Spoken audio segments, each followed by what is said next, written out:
Alam mo ba? I believe I can fly.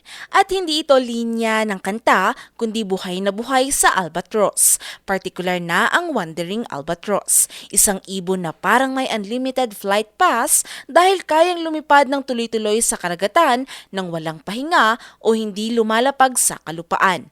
At oo, kahit nasa ere, kaya nitong matulog habang lumilipad. Ayon sa United States Fish and Wildlife Service, ang albatros ay may natatanging kakayahan dahil sa napakalaki nitong pakpak na umaabot ng nasa 12 talampakan. Ito ang dahilan kung bakit kaya nitong lumipad gaano man kalayo o katagal para magamit ang teknik na kung tawagin ay dynamic soaring. Ito ay tulong ng kanilang special joint na tinatawag na strut kung saan kaya nitong ilak ang kanyang pakpak parang autopilot. Ang dynamic soaring ay isang paraan ng paglipad kung saan sinasabayan ng albatros ang galaw at ihip ng hangin sa itaas ng maalong dagat. Kaya naman halos hindi na nito kailangang ipagaspas ang pakpak at nakakatipid pa ang ibong ito ng enerhiya habang patuloy sa paglalakbay. Ang mga batang albatros din ay hindi ganoon nananatili sa kalupaan.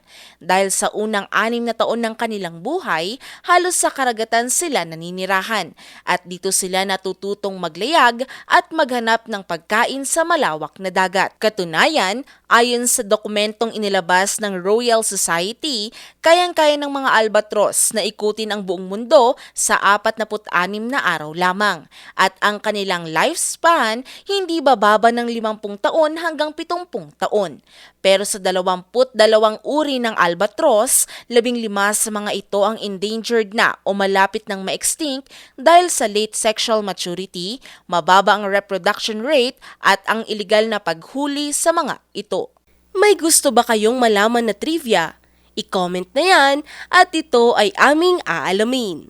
Ngayon, alam mo na!